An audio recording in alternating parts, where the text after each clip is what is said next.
As we all know, 200 some years, water has always been the problem. Well, now we're encountering it ourselves, and we have to devise a way to shut it down or at least diminish it at the bottom of the garden shaft. Could be incredibly important to solving the mystery. It needs to be dealt with. For centuries, Oak Island has guarded one of the world's most enduring mysteries, a legendary treasure hidden somewhere beneath its soil. Countless explorers have searched, drilled, scanned, and risked everything to uncover what has remained buried for generations. But now, something has changed. New evidence emerging from Smith's Cove may have brought researchers closer to the truth than ever before. After years of failed attempts, mysterious clues, and discoveries that only raised more questions, the search may finally be reaching its most dramatic moment. Could the legendary Oak Island treasure actually be within reach? And could the latest discovery reveal what has been hidden beneath the island for centuries? What the team uncovered next was bigger and far more shocking than anyone expected. Every clue has led to this moment, and the mystery that has haunted treasure hunters for generations may finally be ready to reveal its secrets. Before we uncover what happened, make sure you subscribe and turn on notifications, because you won't want to miss the next discovery in this incredible hunt. The search is not over yet, but the truth may be closer than ever. Deep beneath Oak Island, an old handcrafted ladder descends into a dark, water-filled passage, offering a haunting reminder that explorers were venturing underground here long before the modern treasure hunt began. Local legend claims that the island's curse may demand one more life before its secrets can finally be revealed.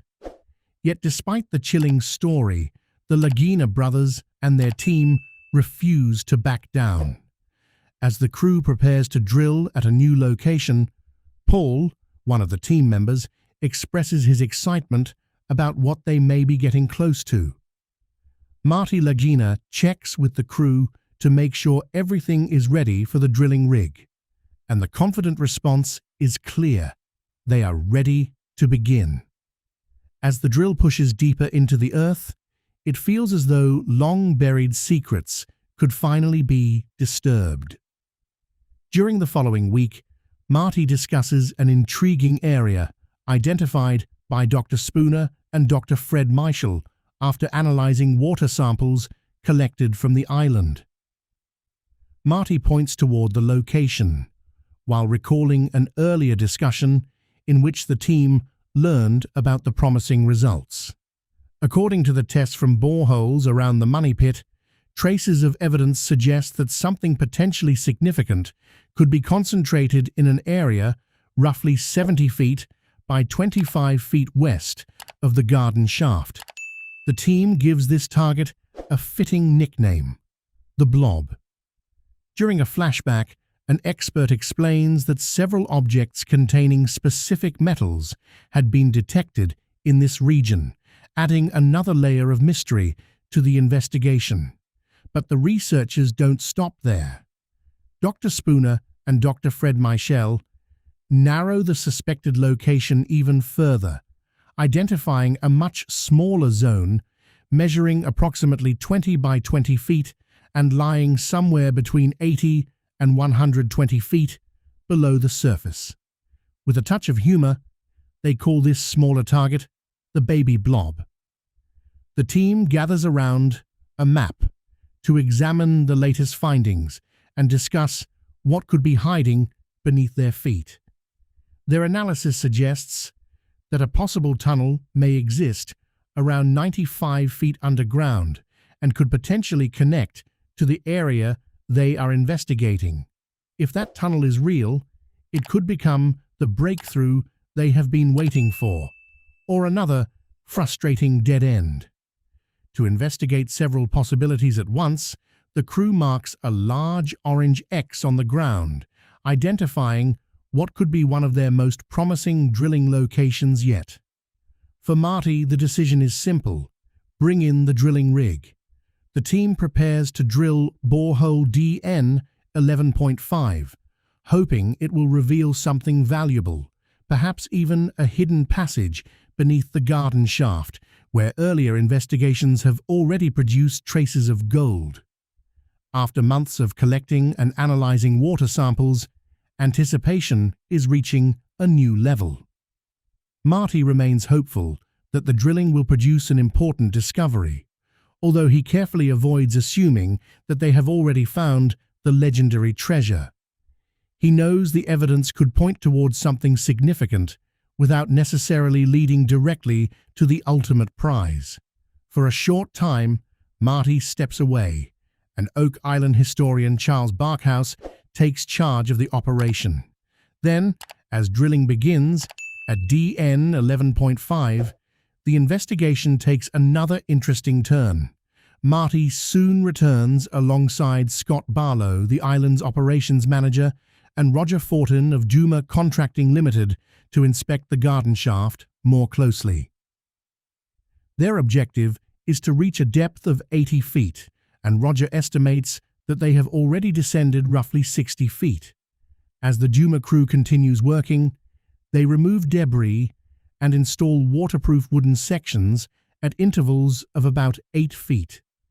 These reinforced sections, known as sets, allow them to safely move deeper while searching for evidence of man-made chambers, tunnels, or buried artifacts. Marty then gets the opportunity to descend into the garden shaft himself, where he encounters something remarkable, an old ladder buried deep underground. The sight immediately captures his attention, because it appears to be a genuine relic from Oak Island's mysterious history. Inside the shaft, Marty studies the ladder and realizes that it could have been left behind by earlier explorers or treasure hunters who once ventured into these depths. Scott examines it as well and points out that the ladder appears to have been handmade, likely during a period when modern tools were not available. That discovery sparks an intriguing question. Who built it? And what was that person searching for when they placed such a sturdy ladder deep beneath the island?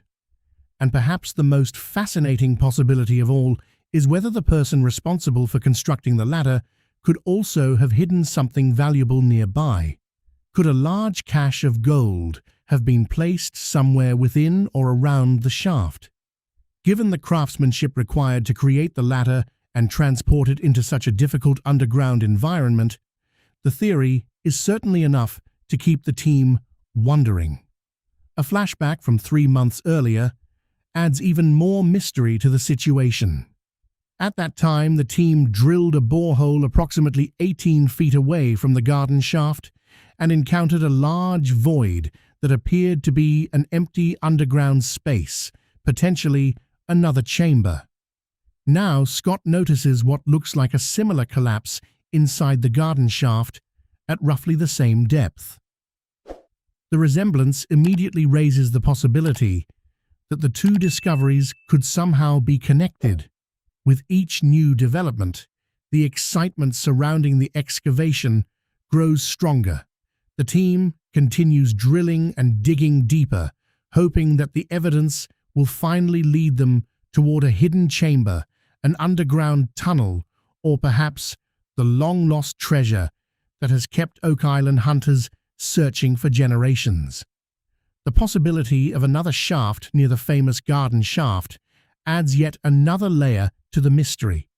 Meanwhile, in the Money Pit area, historian Charles Barkhouse and geologist Terry Math remain focused on the ongoing operation at borehole DN 11.5. The drill is working through the depths, where the team believes something valuable could still be hidden, targeting an area between roughly 80 and 120 feet underground. As the operation continues, geoscientist Andy arrives to see how things are progressing. Terry explains that the drill has reached somewhere around 78 to 88 feet, bringing them closer to their target zone. But then, without warning, a powerful grinding sound comes from the drilling equipment. Everyone immediately turns toward the rig. The noise becomes so unusual that the operator stops the drill and checks the pipe. What he discovers catches the team's attention. A gap, roughly 1.5 feet wide, has opened beneath them, suggesting they may have entered a previously unknown underground space. Terry becomes visibly concerned as the crew tries to understand what has happened. The operator reports that the drill has encountered a void at approximately 90 feet below the surface. An empty space at that depth could be extremely important. Charles, Terry, and Andy gather to discuss the discovery and decide that drilling should temporarily stop while they figure out exactly what lies below. Charles then reaches for his phone and contacts Rick and Marty Lagina, the brothers who have dedicated years of time, effort, and resources to solving Oak Island's mystery. Rick later explains how encouraged he is by the progress at DN 11.5, especially because this section of the money pit remains a potential treasure zone. Hearing that the drill has encountered something unexpected, Rick quickly heads to the site for an update. Mike, the drill operator, describes the exact moment he realized the equipment had broken through into an open area at around 90 feet. The discovery creates a mixture of excitement and uncertainty. Could this empty space actually be part of a hidden treasure chamber? Or is it possible that something valuable once inside the area had collapsed or fallen into the void? Terry then studies the underground map and notices something intriguing. Boreholes DN 11.5, DN 12.5, and DN 13.5 appear to form a line, creating a possible pattern at a depth of around 94 feet. If Mike's discovery at 90 feet represents the upper section of a tunnel, it could match some of the evidence detected in nearby boreholes. Suddenly, the possibility emerges that the team may have intersected a larger underground structure, perhaps one connected to the Baby Blob area, where unusually high gold readings had previously been detected. Still, the void alone is not the definitive breakthrough everyone had hoped for. Instead, it creates another major question. What exactly have they entered? And could this mysterious space actually lead them toward the treasure? Marty decides that the only way to find out is to examine the material beneath the void. He instructs Mike to retrieve core samples so the team can determine whether they have encountered a tunnel, a chamber, or something entirely different. Following Marty's instructions, Mike and another operator, Colton, restart the drilling operation and begin working to recover a sample from the mysterious area. Nearby, Rick reflects on the importance of every void they encounter. To him, an empty space deep underground isn't necessarily a disappointment. It could be another piece of a much larger puzzle. For years, the team has been connecting clues one by one, hoping that eventually they will form a clear path to the treasure. As the drill descends again, Rick watches closely, waiting to see what the core will reveal. When the sample finally reaches the surface, Terry, Charles, and the rest of the team gather around for a closer examination. Almost immediately, something unusual stands out. Fragments of wood are embedded in the core. The discovery instantly changes the mood. Could the wood have come from an old wooden chest, a structure, or perhaps something connected to the handcrafted ladder discovered earlier? The possibilities begin racing through everyone's minds. A geologist carefully removes a portion of the wood, places it inside a sealed plastic bag, and prepares it for further testing. The goal is to determine whether the material contains any traces of metal that could reveal more about its origin. Later that day, the investigation moves to the Oak Island Interpretive Center, where the team waits for the analysis. Craig Tester joins them, along with metals specialist Emma Culligan, who prepares a specialized XRF instrument. The machine can analyze materials and identify even extremely small concentrations of different elements. When Emma presents the initial results, however, the findings are not immediately conclusive. Only minor amounts of metal appear in the wood, and she emphasizes that additional testing will be necessary before they can draw firm conclusions. Although the results aren't quite what the team had hoped for, they continue examining the data. Emma explains that many of the detected elements, including iron, magnesium, and aluminum, are consistent with materials commonly encountered on Oak Island. But then she points to something that instantly changes the atmosphere in the room: a tiny signal of gold. The unexpected result catches everyone's attention. The team asks whether finding gold within a piece of wood is unusual, and Emma confirms that it is indeed uncommon and potentially meaningful. As they examine the chart more closely, they see that gold ranks 12th among the 14 elements detected. The quantity is extremely small, but its presence still appears to support the team's belief that this particular area deserves further investigation. After so much drilling, testing, and uncertainty, the result gives everyone a renewed sense of optimism. Even a tiny trace can feel important when the team has spent years searching for evidence beneath Oak Island. Rick sees the finding as another breadcrumb along a much longer trail, believing that seemingly insignificant clues can eventually connect to something much bigger. For him, the laboratory may not be where treasure is physically discovered, but it can help explain what the team is finding underground and reveal whether their theories have merit. With that in mind, everyone agrees that more samples should be collected and brought to Emma for additional analysis. The small gold signal may not prove that the legendary treasure has been found, but it gives the team another reason to keep digging, and the next sample could reveal something far more significant. But the mystery is far from over. The team is excited by the discovery of gold, yet they are equally determined to protect their findings from becoming public before they fully understand what they have uncovered. As they continue investigating, the newly detected void beneath borehole DN 11.5 creates an entirely new set of possibilities. What appears to be an empty space underground could actually be evidence of a hidden structure, tunnel, or chamber. At the same time, the garden shaft is becoming increasingly important as more clues point toward something valuable beneath the surface. With traces of gold appearing in both water and wood samples, Rick and Marty Lagina begin to feel that their years of searching may finally be bringing them closer to the treasure. The next stage of the investigation begins as Rick and his son Alex enter a tent positioned near the money pit. Inside, a collection of monitors and drilling equipment is ready for another intense day of exploration.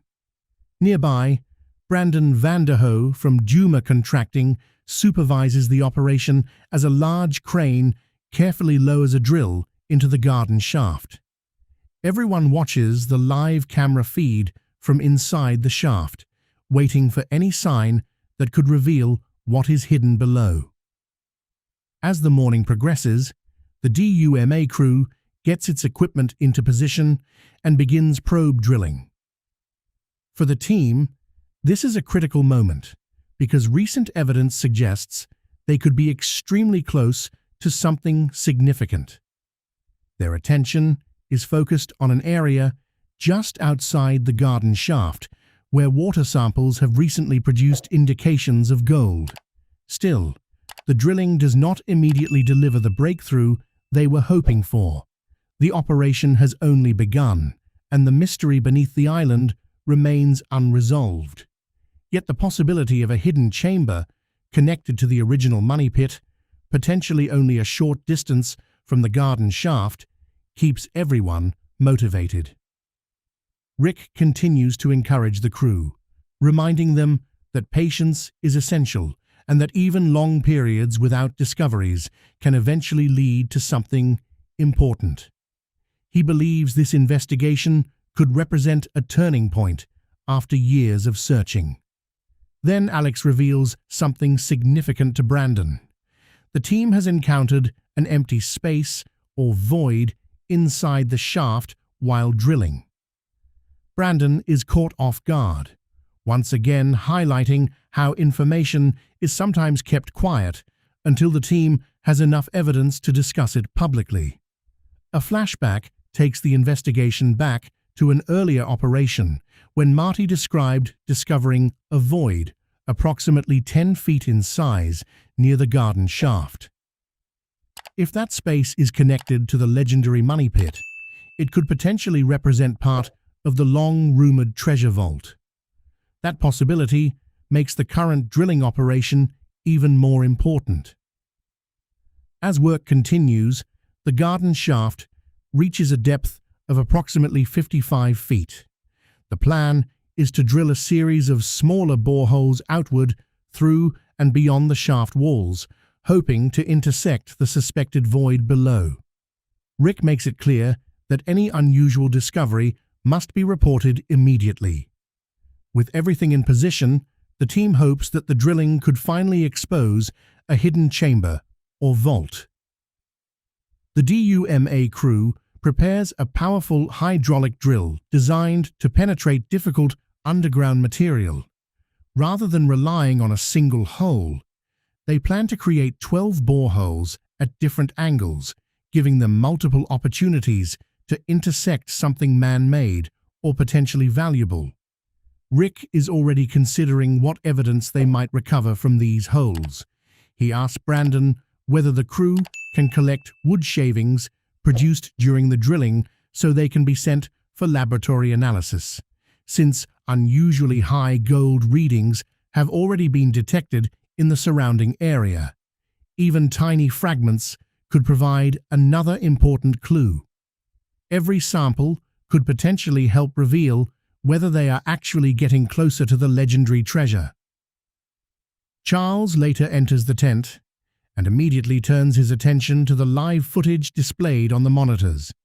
Because the garden shaft is too confined for him to safely enter alongside the DUMA crew, he remains outside and carefully watches their progress. Rick, meanwhile, prepares to leave and wastes no time transporting the latest water, soil, and wood samples to Emma Culligan at the Oak Island Interpretive Center for further testing.